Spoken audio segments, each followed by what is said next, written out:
Ilay podcast. Mianatra miaraka mianatra.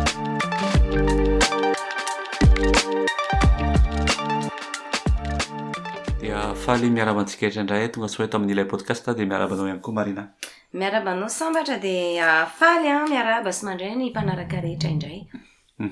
Miaraba antsika rehetra ihany koa tonga soa eto amin'ny taona fa 2024. Dia mirary taona azina sy feno fahombiazana ho antsika rehetra. Zany mihitsy mirary fahasalamana feno dia mba samy ahazo atratra izay tanjona kasaina daholo ny isambatan'olona ny isa-tokantrano. Izay indrindra aloha hevitra ho resantsika androany hoe inona ny tanjona ho tratrarina amin'ity taona 2024 ity, ahoana ny fomba hanatratrarana azy. Izay moa zany dia isaky ny isambatan'olona dia manana ny tanjona tiana ho tratrarina, fa dia hoe anao fizarana kely momba ny aminay manokana moa zany izay sy sambatra. Raha ianao zao Marina, inona no andao hoe jeritodika kely nandritry ny taona 2024 iny? Inona no hitanao nety ho hatsaraina? Inona no hitanao hoe tsy nety mila avoazina arak'ilay podcast izay niarahantsika tamin'ny Alain Santatra momba ny fanavaozana? Momba n'iny mihitsy dia hitako hoe fotoana mety tsara, approprié tsara ny taona vaovao eritreretana momba n'iny fanavaozana iny, izany hoe azo atao amin'ny fotoana hafa izy fa ny voalohan'ny taona moa zany dia hitako hoe tena favorable tsara ahafahana manao an'izay. Marina tokoa fa efa nanao an'izay jeritodika izay raha ny momba ahy manokana dia betsaka ny zavatra voasitoko tao. Ny zavatra hozaraiko fotsiny angamba dia hoe tetỳ am-piandohan'ny taona dia efa nametraka tanjona na hoe objectif amina sehatra samihafa amin'ny fiainako, fa tsy zavatra anankiray fotsiny. Ao ny objectifako amin'ny lafiny hoe ara-tsaina,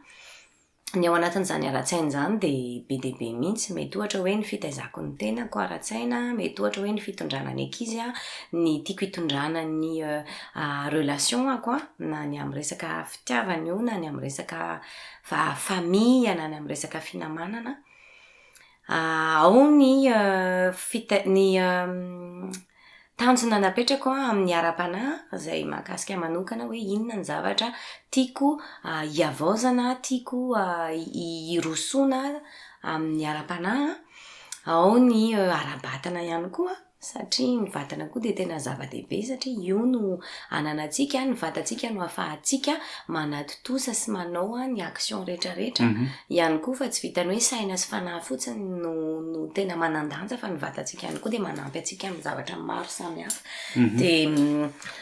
nametraka tanjona ihany koa manoloana an'izay. Izay zao no azoko zaraina, tsy hiditra amin'ny atsipiriany hoe inona sy inona sy inona, satria iny ataoko hoe tena personnel an'olona tsirairay avy, fa izay fotsiny ny azo no nataoko hoe isan'ny nambaratonga andreo dia nametraka objectif. Mitovitovy amin'izay ihany angamba ny antsika zany, satria rehefa nahita iny taona 2024 iny dia manao bilan arak'ilay efa niresantsika zany. Manao bilan hoe inona ny zavatra tsy nety ho hatsaraina, inona ny zavatra tsara mbola ho hatsaraina kokoa hatrany izy. Betsaka ny efa ady hevitra efa nataontsika eto anatin'ny podcast. Nisy episode 20 tsika tamin'ny taona 2024 zany raha atao ny bilan vetivety. Tamin'ny voalohany mbola nisalasala, tsy mbola mahay hoe ohatran'ny ahoana ny fanaovana ity podcast ity, fa mandroso moa zany ny fotoana dia niantombo ny experience dia mihatsara hatrany. Ny amanokana indray zao raha jereko dia araky ireny efa niresantsika ireny dia ny momba ny resaka ara-panahy araky ny resan'ny Marina teo, ary ny resaka ara-tsaina ihany koa zany.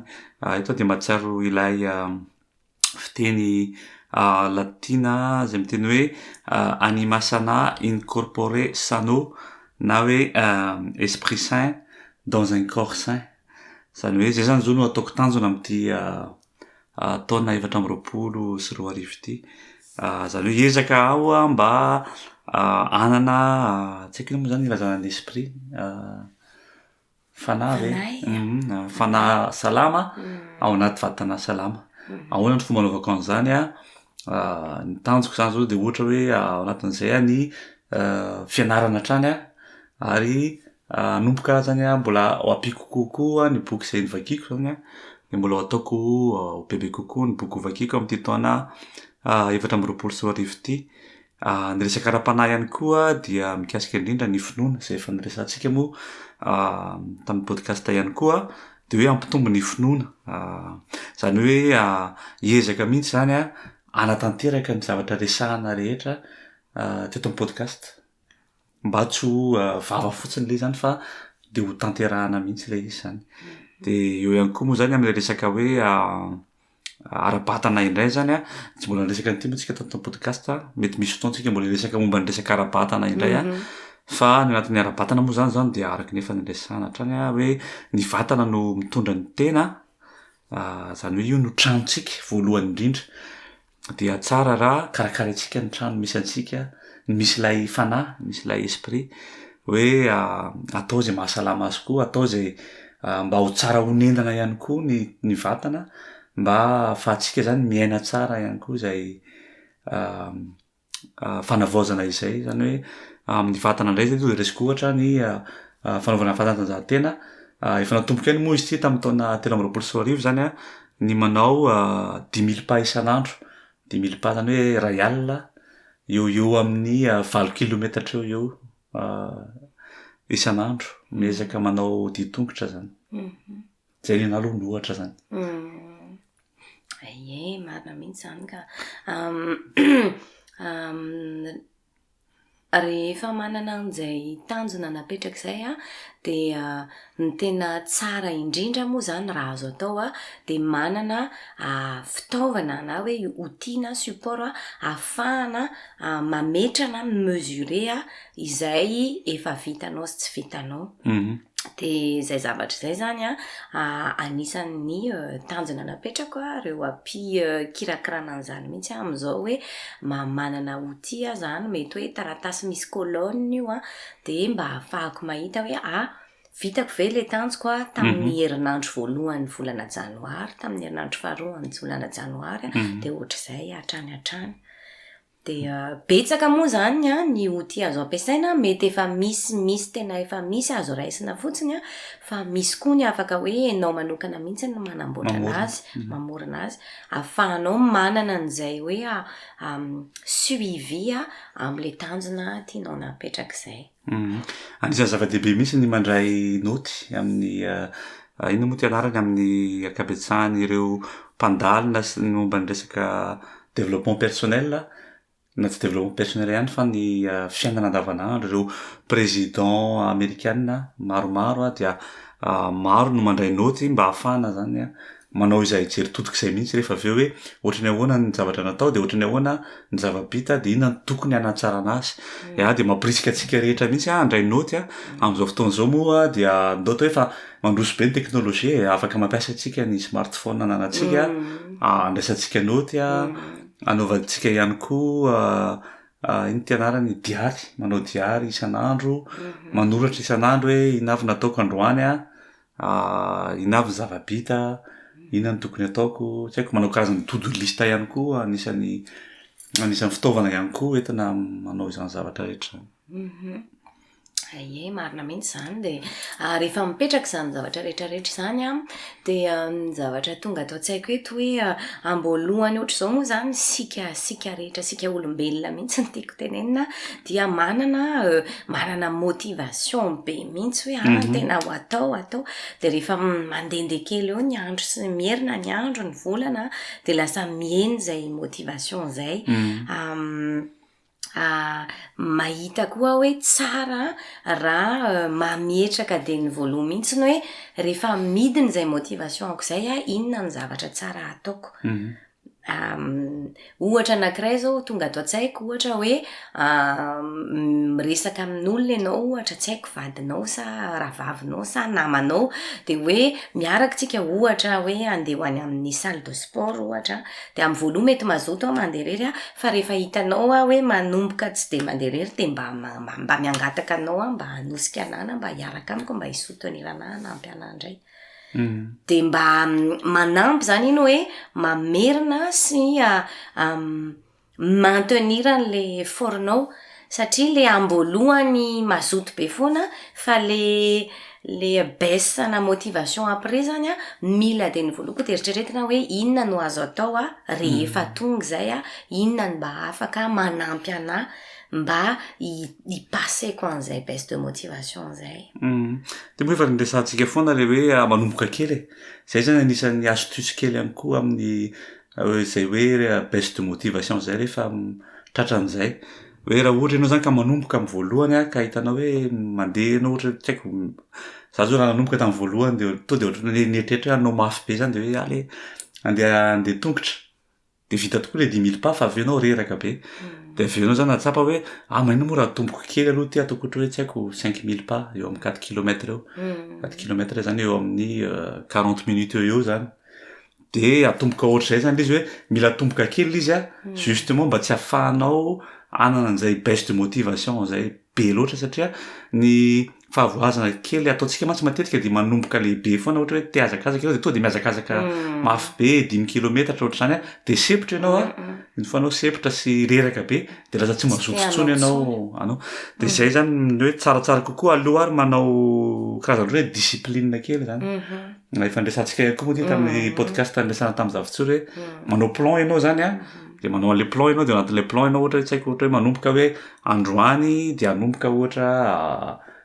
3000 pas raha pitsao 3500 pas de ohatr'izay hatrany zany hoe ataonao ohatrany ao anatin'ny ina moa zany lazana zany atao anaty emploi du temps quotidien le izy ohatrany hoe ataonao ohatrany lasa habitude mba hialana am'izay baisse de motivation zay mihitsy ndray indrindra zany ohatra zao hoe ny anazy ohatra ataoko ohatra ny anahy moa zany satria za no zay no ataoko ohatra hoe ny rehefa tonga ny pause entre ny 12 sy am'ray de mandeha tongotra ohatra de rehefa mandeha mody koa de mandeha tongotra zay zany zao ny anahako na ataoko ohatrany hoe ataoko anatin'ny anina quotidien mihitsy le izy am'izay zany izy tsy lesaka hoe motivation tsony fa vao tonga ny amin'ny 12 mandeha tongotra mandeha mody mandeha tongotra zany hoe efa tafiditra anatin'ny fiainanao habitude mihitsy le izy lasa ohatrany hoe activité amin'ny isan'andronao mihitsy zany tena mety sy mahafinaritra mihitsy zany zavatra tiako marihana kely koa anankiray de nyresaka to hoe tsara ny manana ohatrany hoe partenaire amina resaka objectif manampy anao mila mitandrina nefa satria na manana partenaire ianao tsy mitovy ny rythme anao sy tsy voatery hitovy ny rythme anao sy le partenaire anao donc le mampita ohatra hoe miaraka manao sport zay sy le partenaire nefa mavita be izy nefa za tsy de mavita loatra tsony mila mitandrina koa am'izay lafin'izay hoe tsy hoe lasa comparaison lasa mampita tsy fifaninanana zany le izy zay mihitsy le izy fa hoe na miaraka ary zahay izy manana ny rythme sy ny tanjona za manana ny rythme koa sy mitanjoko manjary lasa ohatrany hoe mahatsapa ohatrany hoe resina faible ianao de lasa tsy te hanao tsony raha ohatra hoe mavita be le rainina nefa ny ianao tsy de mavita loatra de amboloha mihitsy de efa tsara apetraka koa zay hoe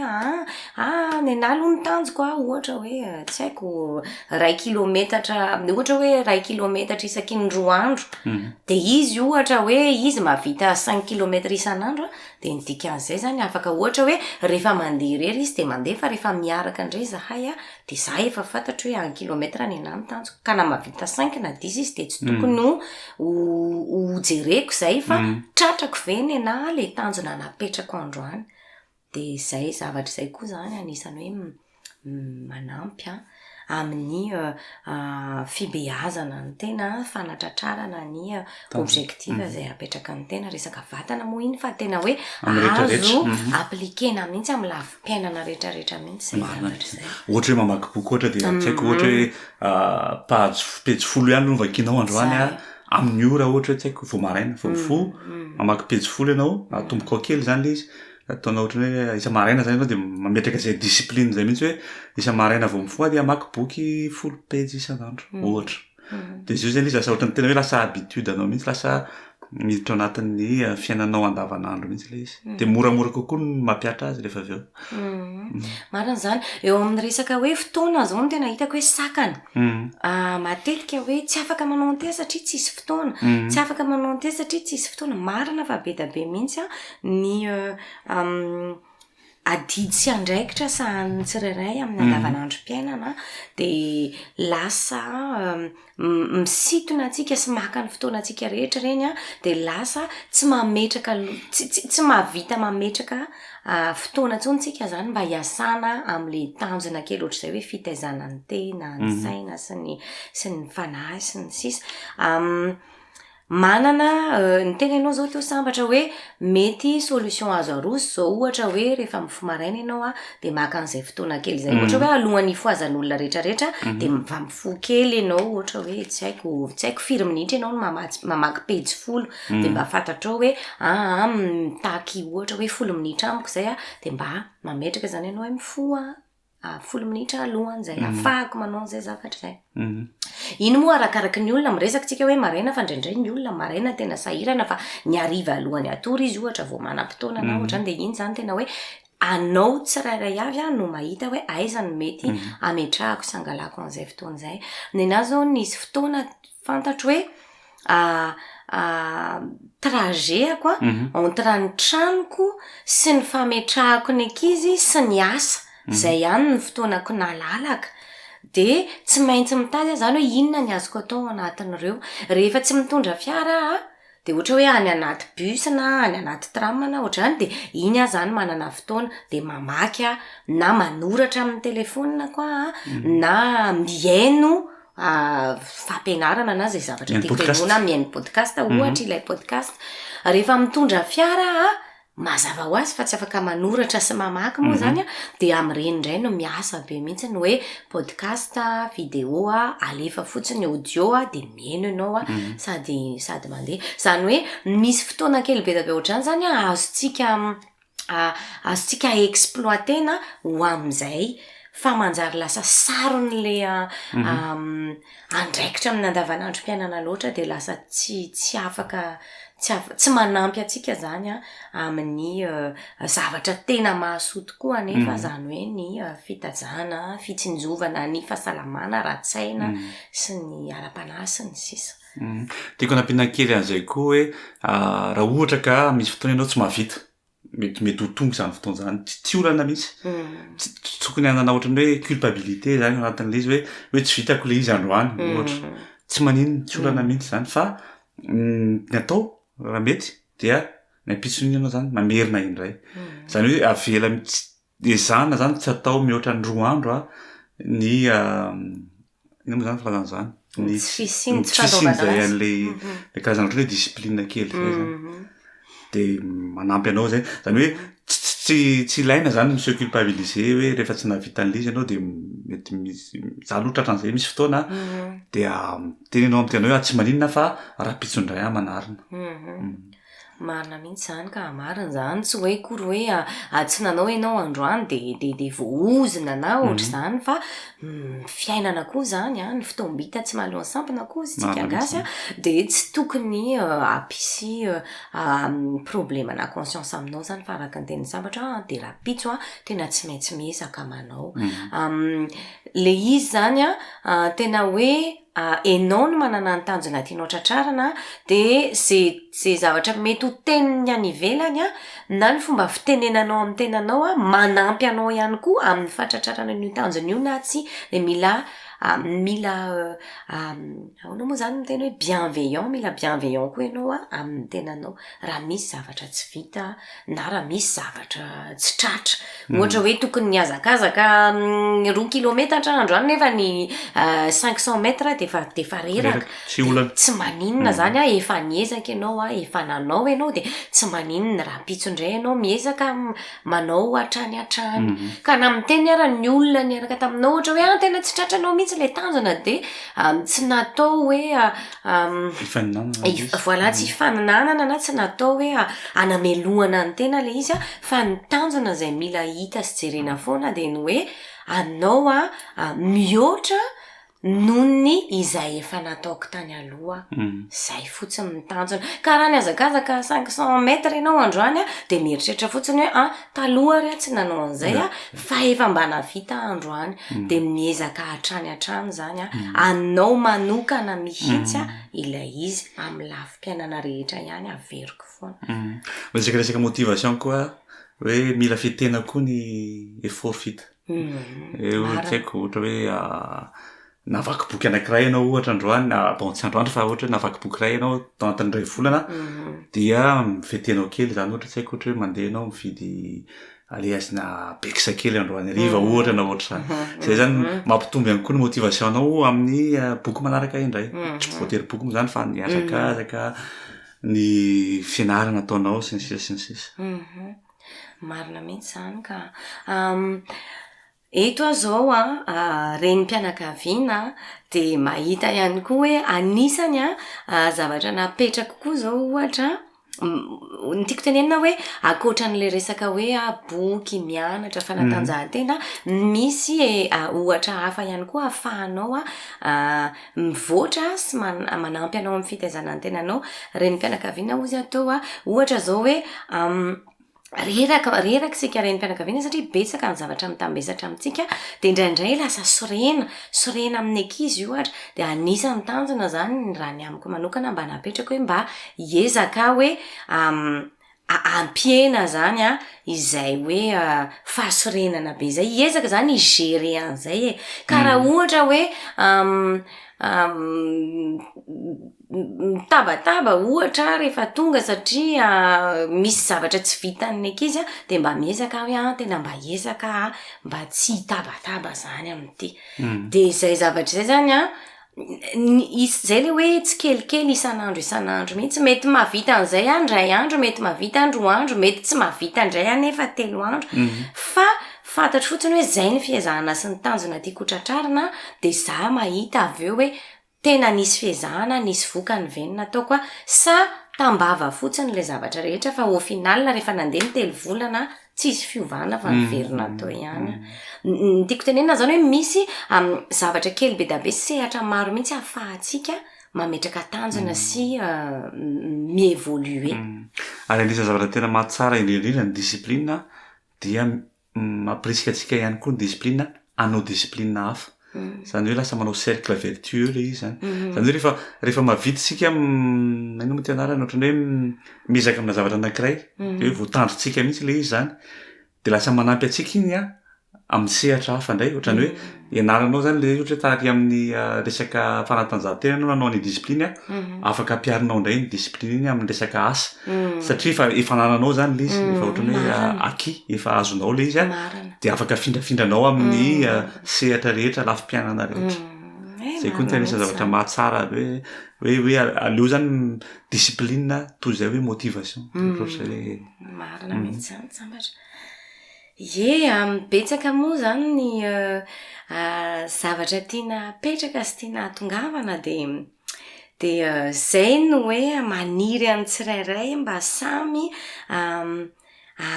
ahatanteraka ireo zay mba eritreretiny atao mba tratra n'ireo tanjona zay zany tena firarenay mihitsy ety ary izahay de ao anatin'izany mihitsy ohatra hoe na ny amin'ilay podcast ara ny resaka sambatra atao hoe tambolohany salasala sy ny sisa de amin'ity taontsy zany tena miezaka mihitsy hoe inona no azo anatsarana, inona no azo avaozina, no azo ampitomboana na ho anay na ho am'izay ho atolotray amin'ny alalan'ity podcast ity. De tanjona daholo ihany zany de enao mihitsy koa no miasa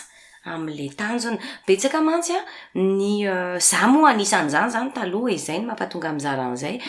Betsaka ny amboalohany ianao hoe tonga ny taona de miandry sy miandrandra zavatra tsara be ianao hoe miova ny taona ratsy be le taona teo aloha fa iova ny taona hitondra soa de mifampirary soa mba hitondra soa ny taona hitondra soa de eo ianao de miandry ianao hoe ho avy le soa hoentin'le taona comme ça fotsiny le soa de ianao miandry tsy misy zavatra ovainao amin'ny fomba fiainanao fa miandry ianao hoe le taona no hitondra zavatra nefa rehefa taty aoriana de tena nahita hoe ianao mihitsy no acteur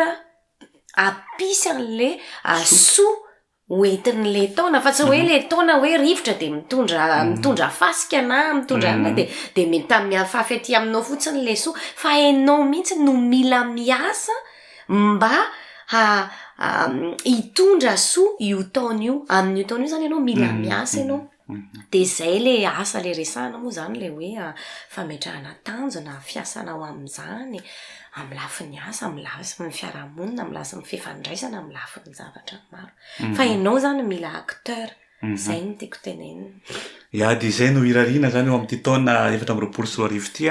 de misaotra anareo be deabe nanaraka hatrany ny ilay podcast izay koa zany hiezaka mba hitondra zava-baovao hatrany foana ao anatin'ny ilay podcast de fifampizarana moa izy ty tsy hoe izay teneninay rehetra averinay indray no marina fa fifampizarana fotsiny ny anay dia samy mandray izay tandrify azy ohatran'ny karazana boîte à outils moa zany ny ilay podcast zay mihitsy moa tanjony napetraka eto anatin'ity ilay podcast ity dia samy mandray izay outil mety aminy raha ohatra ianao ka ohatra hoe androany mila mamantsika de marto zany no alainao raha pitso ianao mila manapaka-hazo de tsofanao alainao de arakarak'izay zany ny zavatra tolotra eto amin'ny ilay podcast de mirary soa antsika rehetra sady dia ho taona zina tokoa nety taona 2024 ty dia samy atratra ny tanjony tsirairay avy. Marina zany ampiko kely an'izay fotsiny de ny hoe miaraka miaraka zay ny slogan an'ilay podcast de zay mihitsy le izy hoe